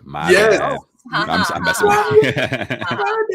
No. Yeah, man. I'm more of like a reggae, you know, like old school, like 90s R&B and stuff like that. You know what I'm saying? I feel like you. That kind of rap, but like, you know, I'm not really I like. definitely never would have guessed 90s R&B from She does not give me I've always listened. You want to see my radio right now? My radio's on Ashanti or like Lauryn Hill. Are you kidding me? Right What? now? Like, yeah, that's my work. Like that's my office vibes. That or like some Bob Marley, or like, you know, some like fucking Sublime or something, some Pepper. Yeah, like that's what I'm listening to when I'm working. Yeah, like it's either or, you know what I mean? Like I have Ashanti blaring in here, you know what I'm saying? Or like, you know, you'll listen to some fucking like Pepper will be like blasting out, or some Sublime or something, like, you know, like, yeah, my music is very like chill vibes, literally.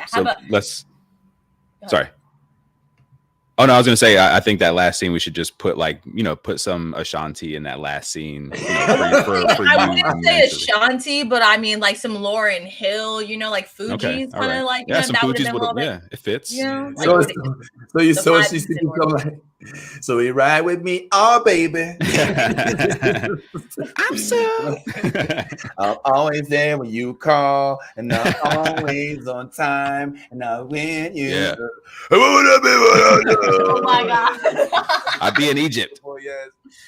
All right, so I'm not gonna play it, but this is a freeze frame from the scene that we're talking about, and you're saying that this is current day Egypt. Yes. All right, let's without going too far, so this is what we're looking at here. Beautiful. All right. Yeah. And, like I'm pretty sure like on top of some of those buildings, like air conditioners and shit. Hold on, let me zoom into this, man. That does look like an air conditioner to the left right there. Yeah, that does. He's like, yeah, I'm pretty sure I see a posturpedic bed in one of these rooms. All right, so what I'm trying to get an indication. I feel like it just looks ancient, like ancient Egypt, because there's so much history there that has survived. So like when you're there, you're just you're living in the history of it. Like so, you know, it's just these beautiful locations that look like they've been around for, you know, hundreds and thousands of years, because they have. No gold caps on the pyramids. Okay, Greg. Oh, there you go. Yeah, good. No gold caps on the pyramids. Is that a thing? All right, I haven't been to the pyramids before. I don't know all the. Yeah, same here. That's pretty cool. I don't know, but I mean, when I saw it, it looks to me like this gave me mummy vibes. You know what I'm saying? Right. Like, you know, when the mummy was when they kept going back and forth. With the, you know, Imhotep, I think it was, that was the enemy in Mummy, and they would show the flashbacks of him like back in his time, and this kind of looked like that, and I think that's why I thought that it was like a flashback. Like I'm still tempted. Yeah, and also those curtains are IKEA.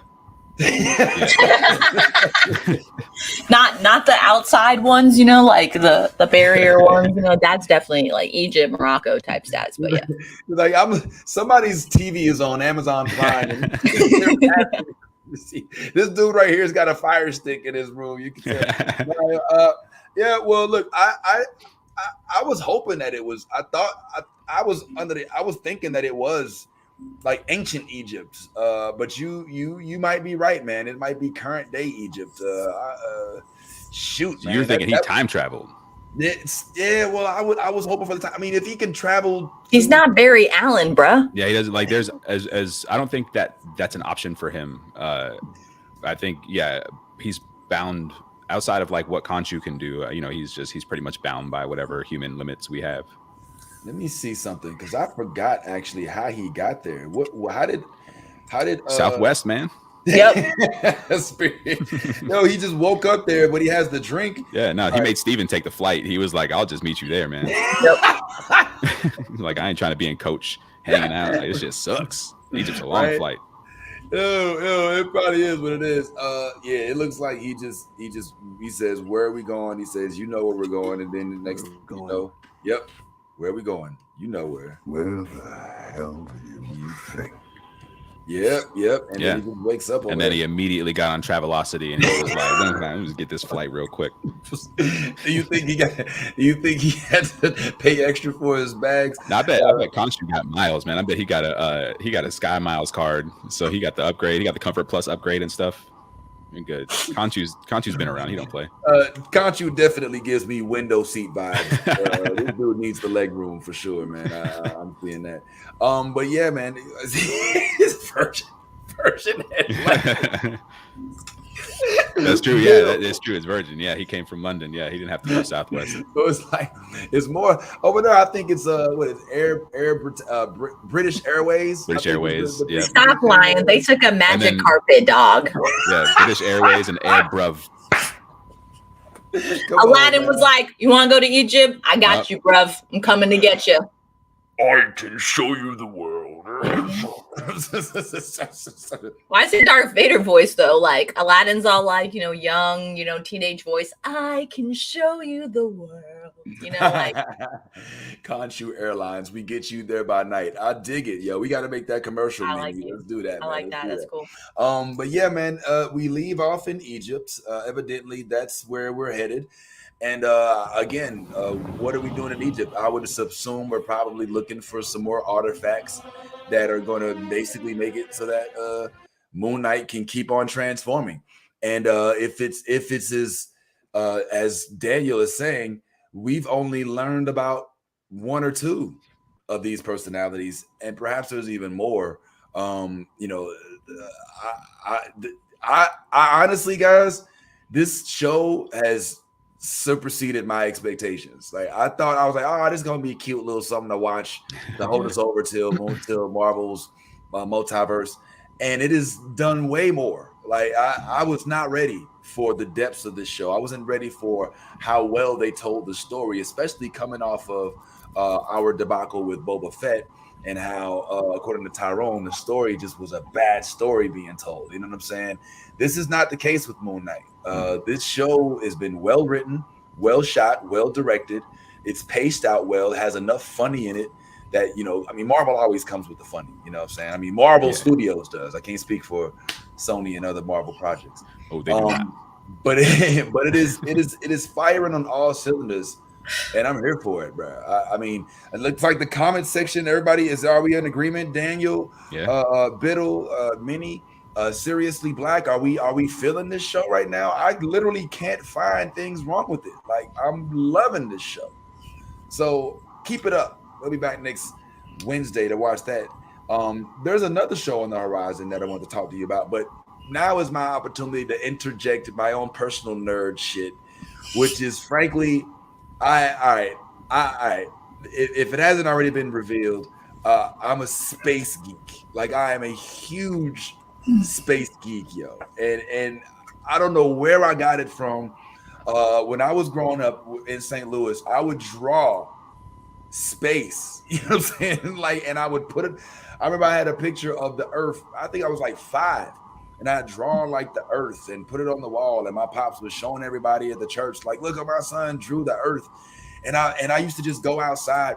Another secret, my mom used to tell me that when I would cry uncontrollably, she would just take me outside and I would just stop crying. You know what I'm saying? Like, and it's the tradition kept for my brother Woody too. My brother had the same thing because I was old enough to sit him, and when he would shut up, I would take him outside.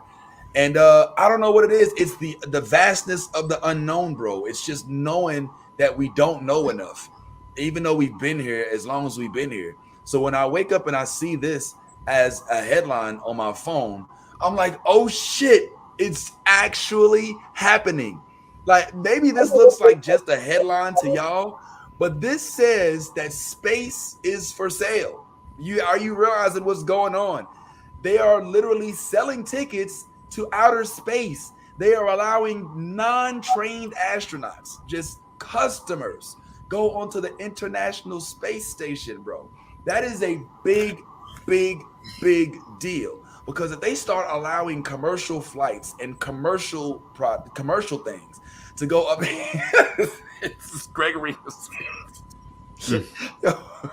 Hold on, sorry, man.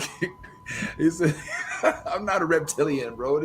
Look, if they start allowing flights to just go into space, bro, it is going to change. First of all, I have a conflict, Tyrone, because one of the closest rocks to us is the moon, right? And as much as I hate the concept because of the connotation behind it, the concept of colonization, I, for whatever reason, am not opposed to having a colony on the moon of some sorts, an Earth colony, so to speak. Now, we should leave the indigenous alone, should they exist, all right? And we'll mind our manners and stay in our space. But I think that it would be wise to have a spaceport or some sort of docking station on the moon. And frankly, we're going to need it to get to Mars anyway. I'm trying to get hired as well. Yeah, if there are no, like I said, indigenous people that are there or creatures that are there, like, yeah, go do your thing. But I don't want to. I'll share my thoughts on all of it after you're done sharing your thoughts. Oh, okay. Are you one of these space? Leave me alone. I've got bills with Whitey's on the moon. Oh no. Well, but maybe. All right, I have my thoughts. No, but as a space nerd also, but yeah, I don't want to interrupt you. I want you to finish. Yeah, you're really into it. Yeah, you're right, Daniel. Yeah, I'm trying to, once Carnival starts booking trips to Mars, bro, I definitely want to be the comedian on that trip. But yeah. Go ahead. Well, no, you weren't done. I'll just wrap up with this. I'll just say the reason why it's exciting is because not only will we be able to finally dispel these flat earthers because they're still running rampant. We see you, Kyrie Irving, but also it ushers in a new wave of tech. Mostly, I may not realize it, but tech comes from a lot of tech, not all of it, but a lot of tech, communication-wise, especially, comes from the development of space communication. Like, if we can't speak to people when they're on a rocket ship, and that technology doesn't exist, then the cell phone technology doesn't become as readily available to us. Also, the construction, like the engineering, we get to make Starship Enterprise type like ships that can be manned and float for months at a time to get to Mars. It's an exciting period, my friend. And because you know what comes next? Floating vehicles. We may not all be in flying cars, but drones, this thing might happen. These things happen because of space travel, in my opinion. So I get really excited about it, Tyler. No, I feel you. So scientifically, it is exciting to have a more, a more reusable, more efficient way to travel to space. I hate that it's being done by billionaires. It's not accessible to it won't be accessible to those of us who aren't in the very, very upper echelon of society, and that's where the problem is. They're not in it for like scientific advancement and stuff like that, and they're in it to make more money. They see the opportunity to make money in space. They see the opportunity to to be the first ones to get their hands on resources, so they can start hoarding those resources.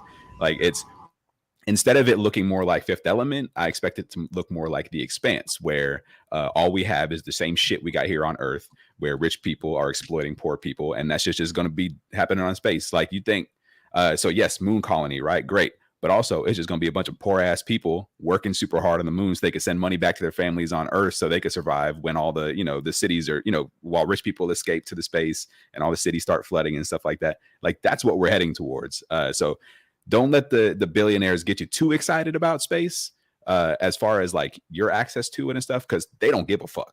Also, just generally fuck them in general. That part of it sours it for me, because I'm a huge astronomy nerd. I love, the idea of seeing space travel happen. I want to be more excited about it. And I hate that they're taking away my excitement, because they're up there just like, they're just playing with their money, and that's all they want to do. And they just want more of it. These kinds of advancements could be made for better reasons by better people. I would absolutely play Buzz Killington right now. Fuck the billionaires. They ain't now what we need to do. Now here's the answer. Space pirates. We need to figure out how to become space pirates and be like, nah, y'all can't be up here messing with this shit, or we're gonna take your shit. So whoever's got the knowledge, whoever's got the resources, it's time to start space pirating. So you're seeing this as similar to the plot of the movie Elysium starring Matt Damon. Basically, yes. It's a similar all of when we talk about things like The Expanse and Elysium and things like that. It's not those ideas don't just come from like, technology is going to be one way. Technology is going to be one way, and society is always going to be this way if we keep down this road. So why do you think I'm terrified of zombies, motherfucker? Well, that's different though. But like, zombies. No. Well, yeah, no, because space travel is real. Zombies aren't. But there's we got coronavirus.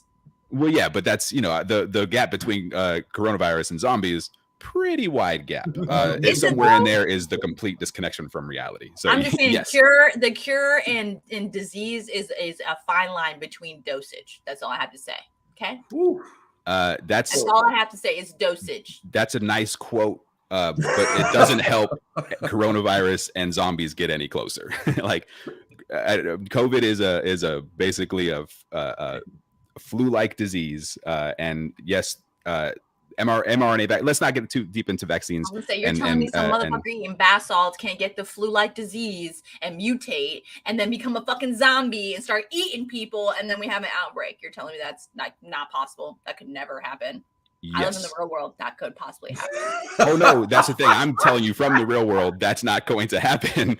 But hey, if I get my face eaten off by a bath salt COVID zombie, I guess I could be like, my last thought would be, well, Yaz tried to warn me, but but let's. I would like to keep it as real as possible, just especially for the sake of this conversation, because the society turning into a space accessible society where we're still being exploited by the richest people who have that access is 100% going to be a thing if we keep down this road. First of all, nice shirt. Thank you. Very apt for today's discussion. I didn't even know this was happening today. So it was cool. Yeah. Second of all, I agree and I don't agree. Because right now, yes, in the United States, the Richard Bransons and the Jeff Bezoses, they're leading that, but that's only because during the 2008 to 2016 administration, the NASA program funding was gutted. You know what I'm saying? Mm-hmm. So if it wasn't for these millionaires, billionaires, whatever we call them, stepping in and being like, well, fuck that, we still want space travel, then we would have zero. We were literally hitching ride with the Chinese. We were literally hitching rides with the Russians. We were not using our own facilities. And because of these homegrown millionaires, billionaires, whatever, we now have space travel back on American land, even though Richard Branson's British and shit, you know what I'm saying? Yeah. No, I feel you, but becoming a billionaire takes a certain level of fuck everybody else. You know what I mean? So to think that a billionaire's motivations are going to be altruistic in some way, or in some way going to benefit the masses, I doubt that's going to be the case, just because of what it takes to become a billionaire and have that kind of wealth and stuff. So this is an ideological separation. I can't be like, without a doubt, we're 100% going to be in Elysium. But I have a very hard time looking at a billionaire and being like, he's looking out for me, because I know he ain't. Right, I get it. Yeah. Well, hey, listen, I would occupy Wall Street with you, homeboy. I get it. I'm not upset as much at billionaires, because I'm gonna keep it real. In a moment of candid and being a little bit candid here, it is difficult, because I do come from humble beginnings, but I don't have that. That's not my reality right now. You know what I'm saying? And I'm not like I didn't inherit a bunch of money. I didn't get Elon hired Musk at my did. dad's Jeff company. Bezos did. Yeah, like a lot of these guys did. Yeah. Okay. So, but my point is, like, as my bank account, does not shrink as it goes the other way, I start to become nervous about, your sentiments. You know what I'm saying? Because I'm like, look, yeah, it does take a certain level of fuck you to kind of develop a corporation and to develop an organization that does thrive, and unfortunately does hire folks who they may start at one point and end at a different point. But I'm scared to like be the guy who's like, a millionaire out of touch. You know what I'm saying? And then make it seem like, as a guy with a lot of money, now everything that you do, despite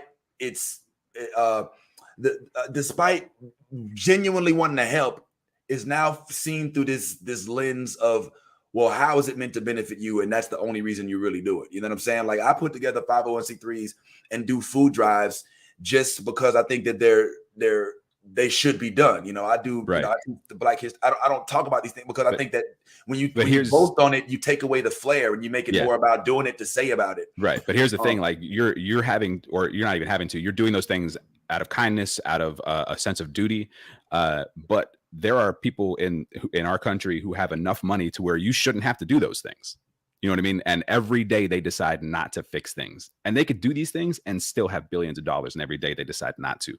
So if you get to a point, if you get to a point, Vince, where you're a billionaire, a multi-billionaire, and you're just like, nah, I'm not gonna do shit. Like, fuck it. I could give away most of my money and have more money than I can spend in 3 lifetimes, but I'm just not going to because I want it.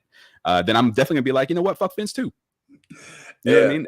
And you know what? And probably you won't even hear me because you're gonna be in some billionaire fucking space capsule somewhere, not listening to people like me, because I hit a certain amount of money and started, doing what you're doing, which is trying to help people out and stuff like that. So it sounds like you're on the right path. Whereas, like, as you get more resources, you want to help more. As long as those things correlate as you grow in resources, what happens is you will help more and you will actually start to affect change. But what happens with the billionaires out here right now, they're like, we're going to do some stuff so I can get some tax breaks. I'm going to give away some stuff and so I can tax write off that. And then for the most part, I'm just going to have some fun and go take some selfies in the stratosphere. Yeah. Well, listen, I think that I believe in what Jay-Z calls the Dark Knight feeling, die and be a hero, or live long enough to find yourself becoming a villain. And in these instances, we find these. I mean, I'm not. It sounds like I'm caping for the billionaires. You know what I'm saying? And I don't want to be the caper for the billionaires, but you know what I'm saying. But I do sometimes find it a little disconcerting when billion equals evil. You know what I'm saying? Like, I get that. I mean, because there's a thing, because we aspire to, like, what the greatest measure for success that we have in our society is how much money do you have. So we aspire to have the most of it so we could be the most successful. That's something that's ingrained in us from a very, very young age. The reality of having $1 billion is that's so much fucking money. Like, that's a ridiculous amount of money. Having that kind of money as one person, you can't have it, like, you can't have that amount of money without exploiting somebody, period. That's the way we're set up. You just can't. You cannot have that amount of money without exploitation. So that's where you start to get into that, like, the more money you have, the more nefarious or evil or whatever. Like, it doesn't come from just like, you have it and I don't, so now I'm mad. It's you have it because you took it. Like, you literally took it. Like that's how that's how you become a billionaire. So all right. So let me ask you this. So say it's not Jeff Bezos. Say it's not Richard Branson. Say it's Diddy, or it's Jay-Z, or you know what, T-Pain. Or better yet, say it's one of these people that Yaz posts in the group, like the first Black woman to own a water distribution company and becomes a billionaire. Say she begins to assist in space exploration. Does it become more palatable for the likes of, you know, the Bernie brothers to accept somebody of high stature and high means to give back in the realm of space exploration, in which they can hire young entry-level engineers? That's assuming they're giving back something, you know, and I get the argument of billionaires make jobs, which we can get into economics and talk about the exploitation there and stuff. But I would, you know, I would ask somebody who you know, like Rihanna, for example. Rihanna became a billionaire recently, right? I would be like, how much are you paying the factory workers who make your product? Are they being taken care of? How much are you paying the people who work just above those factory workers? You know, like you're obviously not paying them that much because you're a fucking billionaire. You know what I mean? Like all that money is coming up to you. You know what I mean? So there's a separation, and we're getting very, very, we're getting into the weeds of just ideological differences. And I want to recognize that, because it's not always a fun conversation for people. So I'm happy to shut up at any point. But also, and we can, you know, we could have our, you know, our debate, you know, over Ghost of Tsushima or something while we're playing. Yeah, it's not a debate. Yeah. I'm learning. Yeah. Oh no, it's cool. And I love talking about it, but I also, you know, I know that I can start to become a little long-winded when I get all hyped up. So I don't want to do this to us, because we're 20 minutes away from this 2 hours. Right. Fair enough. Okay. Well, I mean, listen, you say all that just to basically say, be careful. You know, as we do see a budding rising moon, pun intended, with the potential for there to be space travel. As exciting as it is, what you're basically saying is, cuidado, por favor, caution. All right, be aware. As exciting as it is, exploitation is afoot. You know, for every board that's sold, there's a young man in the basement somewhere putting it together. So just be careful of the ramifications of the success. Really, I can just make it really a lot easier. Even just like, it's exciting for like science, exciting for space and stuff. But Bezos, Musk, Zuckerberg, Branson, all these people, they're not the heroes in this story. Just know, like when we watch these movies, Elysium, when we watch The Expanse and stuff, they're the villains in those stories, and it's for a reason. And that's that'll be my last thought on it for now. Maybe we can do some after show talk. Yeah. All right. Well, that's fair. I don't think it's unfair to be mindful of the exploitation in these instances. That's not where my mind immediately went, but that's why I wanted you to speak more about it. I mean, my mind just went to holy shit space. Yeah, right. And like, I wish that was the only thing that we had to, you know, to focus on. But you know, me being the buzzkill, I got to come be like, well, guys, hold on, let's not party just yet. You know, you see why now I'm a one-woman team, because I don't have to worry about that. I don't have to worry about any of that. All the success is mine, and I will fucking take it. I earned it. Yeah. Hey, it's the truth. You know, I mean, you are, and good for you, Yaz, and we'll give it to you. We will not argue that point at all. I'm saying, like, that's I hear you what you're saying, Tyrone, and that's why I decided when we started making our merchandise and everything like that, like, we weren't going to outsource, because I'm not paying some little person in a fucking China shop to fucking make shit that I can do by myself. Like, I have the capabilities of doing that shit. I'm going to put the hard work into it, and whatever I reap, I sow, and that's why, because I understand that terminology. I work for a living, so I'm not going to not pay someone for their work for a living. You know what I'm saying? Yeah, and just so you know, I wasn't. I don't think you're. You know, when I was listening like Musk, I wasn't like Musk, Yaz. I know that. I'm just Bezos. saying, like, this is because I understand and I agree with you on like corporation. You know what I'm saying? Not giving back. Like this is why, like, when we decided to do our merchandise, like, I decided to take on that responsibility, because I didn't want other people, like, you know, like, literally fucking bleeding to death, you know what I'm saying, making our shit, because I'm like, you need to get to work, you know what I'm saying? Like, you know, there's more profit if you exploit people, but you're like, nah, I ain't trying to do it like that. And that's a good way to be. Exactly. We're humble. Now there's of course a conversation to be had about the definition of exploitation and the difference between an entry-level paying position and a salaried position that was earned based on criterion. However, we'll do that later on Ghost of Tsushima. But right now, I again just want to highlight the fact that despite the fact that this is being done by sweatshop workers, that we're in fucking space with paying clients, and that to me is dope as fuck. I'm sorry, it just even though it's going to be a bunch of reptilians in mines building these ships, I just cannot wait to see like how we can hit Mox and go between asteroids to Mars and to all these different places. Like, do you realize like we're on the cusp of actually creating Martians? We will have Martians. By the time Yaz has grandchildren, there will be Martians. We will have people that are growing up that will hate Earth for all of its, for everything, for its richness and vastness, and for its neglect of the planet. I just cannot wait for that expanse timeline to come into reality, bro. And then it's going to get worse as the outers come in. And See, I'm the negative person up here. Like, space is death. Well, yeah, absolutely. But I mean, if we're gonna have like, because I love the idea of like a future space society. If we're gonna have a shitty ass like world dynamic and social dynamics, might as well spread that shit across the solar system so we could have some more fun with it. You know what I mean? Have a nice view or whatever. That's true. But, like, I'd rather just have like a very nice world and maybe make some science fiction or something like that. Like, I mean, but yeah, having Martians, awesome. That sounds scary. Are they gonna be Martians gonna be? Maybe eventually, I don't know, but like it's these Elon Musk ain't gonna be like, come on guys, let's all go have some fun on Mars. He's gonna be like, I'm going to my fucking Mars house.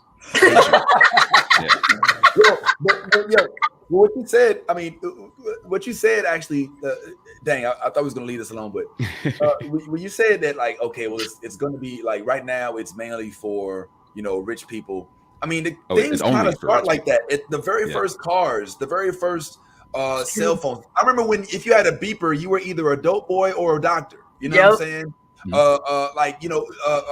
Remember when you used to have to take flights and you had to dress up to get on the flight? You know what I'm saying? Because you had to look a certain way. And now, the flights have got down. Spirit practically, gives $14 tickets to, wherever the fuck you want to go. Do you want to be in the Spirit Airlines of space? I fucking don't. No, but that's how it happens. It starts with these majors, and then they get knocked off. So to speak. It's not good. Like they make shitty versions for poor people, and it sucks. But that's the Millennium Falcon. Like that. That's where like it starts and it goes down. You know what I'm saying? But you see what I'm saying though. Like it starts like they're gonna get the best versions of the space shit. Yaz is right. Space is death. I don't want to be in the Spirit Airlines of space. Like, I don't want to be like, oh shit, I don't know if this window is going to keep this vacuum from sucking my face off. You know what I mean? You still fly Spirit. Like, you don't want to. It's not comfortable, and you won't have a seat without a crying baby next to you, and you have to pay for each peanut in the bag. But you can still fly. You have the option of taking British Airways. But if you want to fly, you don't have to be a millionaire in order to do so, because there are other options that are a little bit more affordable, and that will become itself. Just like with freaking Mandalorian is riding in a revamped, pimped out Naboo starfighter, bro. You know what I'm saying? Yes. Like, there are hand-me-downs. I understand the free market argument of let stuff develop, and poor people will get the shitty stuff and whatever, and we're fine with that. Like I get it. I get that argument. It's we are a capitalist society, and that is the main argument for the way things develop. Without that kind of without that mindset, we can't have the progress that we have today and that kind of stuff. Although I don't believe that, I think that I get what you're saying. I do think that my prediction is, and I don't have any numbers to support this or anything like that, but I don't think in our lifetime we're going to be looking at any kind of real accessible. You're not going to be able to. I mean, maybe who knows? Maybe you're going to be so damn rich that you're going to be, Bezos going to hit you up like, "Hey, Vince, you want to come to space?" You know what I mean? Maybe. But I feel like for most of us, we will not have access to any of this in our lifetime. All I'm saying is, after all this space development shit gets somewhere, just beam me up, Scotty. I'll go. I'm not taking a fucking spaceship, but he can beam me up and I'll go. That's the only way Yaz will step foot in fucking space is Scotty beams me up. That's All it. right. I just want to make sure you're clear on what the transporter device is. It transfers your energy, so it basically breaks down all your moleccules and We're good. Let's do it. If it'll bang me better, let's energy that shit up. Yeah, it's like get it. I don't want. Yeah, it's like I don't want to be turned into a zombie. Beam me up. Beam me up. Yo. All right. Well, listen, I'm excited. I want to see us land. I think that within our lifetime, maybe not like when, I think that maybe towards the end of our lives, we may see commercial flights to the moon, and I'll be content with that. What would the price start I'm out gonna be to a space be? pirate. I'm jacking your shit. You be a That's space what I'm pirate? doing. I want to be on your Oh, yeah. ship. That's all I'm saying. Like, we can Come pirate on, this let's do ship it. up. Let's do this. Okay, Snake. All right. Let's calm down here. This whole Cowboy Bebop thing is getting out of control with but I think that's gonna it's probably gonna cost $250,000 for that trip to the moon.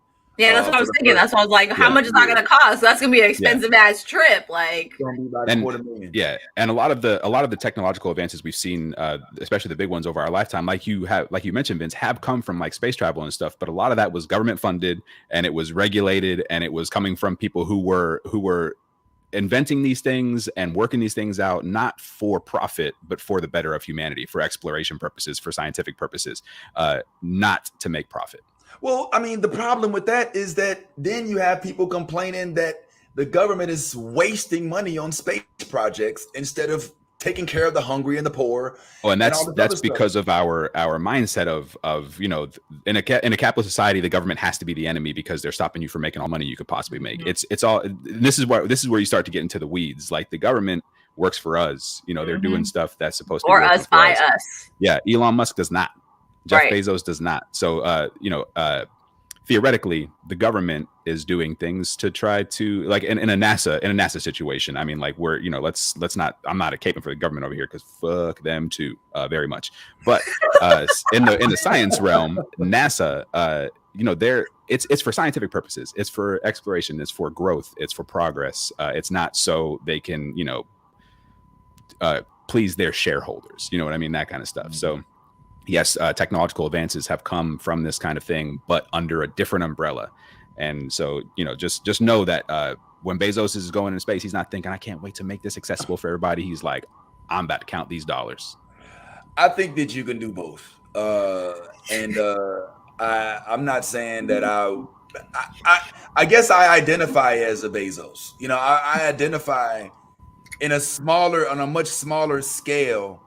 I identify as somebody who takes what it is that I have and uses it for the power of the good. But even in that, there are benefits of doing so. Mm-hmm. Like, just because I give away all this food from Second Harvest to these hungry children that need it in Sanford doesn't mean that it doesn't still benefit me when I do my taxes. It doesn't mean that I did not genuinely want to do it. Right. But I mean, if everything is without merit, just because it's beneficial to you as a person, then it starts to become really difficult to think, what can I do, period? You know what I'm saying? I mean, every time, I'm not caping for Bill Gates at all, but every time a vaccine or a virus comes up, he invented it. Everybody's like, well, Bill Gates is we're going down a whole rabbit hole that I never intended on going down, man. But hey, forget, that's what we're here for. But it's an important conversation. So, and I love having it, but I'm going to talk to you more about, the identifying as a Bezos kind of thing. Cause I love that kind of psychological manipulation that we have experienced throughout our lifetime. So I would love to talk about that. I love how versatile we are and diverse we are in our mindsets. And I love that we can share with each other without being against each other. So absolutely. Thanks for the enlightenment, my friend. We only have a few minutes left, so I wanted to use it to discuss a little bit, even though I didn't get a chance to see it, since we're talking about space tech and developments and Halo we've been talking about for the last couple of weeks. And I think Tyrone and I both had a moment, even though I hadn't seen the third episode yet, we both had a moment where we were like, you know what? I think I'm on board with this show. I was very skeptical at first. at first I was, all right, I don't know if y'all doing the Master Chief thing right, and y'all better make sure you get Cortana right. But after the second episode, I was on board, and from what I'm hearing from Tyrone about the third episode, it's only going to make it even better. Man. So, spoil free discussion on episode 3 of Halo. You saw it, Tyrone. Just tell us if we have to look forward to it or if we should be prepared for a disappointment. You're pretty good at gauging this. Yeah, sounds like I saw it too, based on her excitement. But so without it, so what the first episode did was give us like a little visual introduction. They're like, here's some fun Halo stuff, enjoy whatever. But it didn't speak to like the kind of stories they were going to be creating, right, which have really developed into some good stuff. I mean, they got a good A story, they got a good B story. They just, like in this third episode, they even set up like a good C story, which I'm like, what? They're giving us so many different storylines. It's at first on the first episode, I made the comment that it seems like they're trying to reach Expanse levels, but they're not there. Now, I don't think this show will ever reach Expanse levels as far as just like storytelling and stuff, but I'm not throwing shade at their stories right now. Like this is they're actually really putting together good threads. So while I expected to enjoy the show visually and have fun with the action and stuff and just have a mindless experience, they got me actually caring about these characters and where they're going and what they're doing, and they're actually really developing something cool here. It's so far just hitting on it's gotten better each episode, and it's just hitting on all cylinders right now. I'm recommending this show to people, which is something like I waited for because I wasn't expecting much out of it, but I'm now like recommending Halo to people. Like, y'all gotta watch this show because it's actually doing something. Yes, you feel the same way? Yeah, I mean, I'm not gonna lie, because not a lot of games that become live action, what I'm saying, shows and movies and stuff like that, they always are missing certain marks, you know what I'm saying? And this show has definitely, it's giving me hope only because of the fact of like the fucking aliens look amazing, like their faces, their teeth, their body language, their armor, great CGI. Their weapons, even the fucking force field around them that protects them. You know what I'm saying? Like, there's so many different details. Like, if you're a gamer and you loved Halo as a game, I definitely encourage you to watch this series, because it literally, it peaks to all of our nerdy and, like, nostalgia that we've been looking for, from this game, and keeping it current. So I'm loving Master Chief, and the story behind him, and how like his careful with spoilers, just so you know. No, I got you, but just his significance as his character, you know what I'm saying? I love the development of like his characters as it's going right now. So I'm definitely digging this show, and I think that if you're a gamer and you loved playing the game, you definitely need to watch this, because episode 1, it was, like you said, it was okay. Episode 2 definitely started raising the fire, and episode 3, Vince, I can't wait to hear what you have to say after, because holy shit, I was like, what the fuck? I had so many questions. Like, I'm so mad that you didn't see it, because I have so many fucking questions. Like, I played this game as a kid, so like I have questions about certain aspects, you know what I mean? But like I'm digging this vibes. I'm digging what they're bringing out, and the storyline it's keeping you intrigued. Definitely. Okay. Real quick, as somebody who played the game and even read books, read like Halo books, I came in as a big fan already, but the changes that they've made, and they're going completely different directions with some of these characters, whether it's Cortana or Master Chief himself or Halsey, like the changes have all worked, and I'm just digging it. Like, remove your preconceived notions, and you can have a great time watching this show. I love how they keep the game's music. That's one of the I love every Halo that I pop in, and I hear that. What is with you and like the freaking like music like that? You're into that like weird score music, like you're so funny. That's the mood. It's so dope. So there's 3 points, and then I'm gonna wrap up, that I think made Halo official for me. The first was at the end of the unveiling of Master Chief. The second was the villains, and how they've made the aliens like an actual comprehensible, like species. Colony. You know what I'm saying? That not just a bunch of monsters shooting stuff, but like they have politicians. You know what I'm saying? And then the other thing was, I like the fact that they didn't make this a Mandalorian story. I thought it was gonna that girl and Master Chief was about to be the whole thing, and I was like, oh God, like we've seen this, but it didn't end up happening, and that's I'm happy for. Well, we are out of time, man. We're literally under 2 minutes left, man. Thank you so much for tuning in, everybody, man. We have been keeping our viewership has increased, and we're averaging way more than when we started. So for all the comments, for all of those watching on Twitter, Twitch, YouTube, Facebook, thank y'all so much for tuning in. Thank you for the comment section. Thank you, Minnie, for finding a way around your Facebook jail and being our free Minnie. And free Minnie. I'm getting free Minnie shirt, yo. Get that man out of jail. One time for Tyleem, who I think is at practice, and for our buddy Steph, who unfortunately is a little under the weather today and not able to make it. We love y'all. But of course, Tyrone and me and Yaz holding it down. And we'll go ahead and let y'all enjoy the rest of the day. But do me a favor, as we always say. By the way, I'm in Cocoa Beach. If you're in Cocoa Beach, come out tonight. Gregory's on the beach. Last night was great. Tonight will be even greater. I heard that we have not even that many seats available. But be your authentic self. If you ain't being yourself, you're being fake. It ain't no fun in that. And like I always say, we always say, if you're going to be a geek, go ahead. Let that geek flag fly. These credits are not accurate. Sorry. Fighter 2, I just really hate Zangief, only Ken and Ra. I find it hard to be Blanca, keep a wee ninja hanging and the uncle album banging. If you negative in energy, then say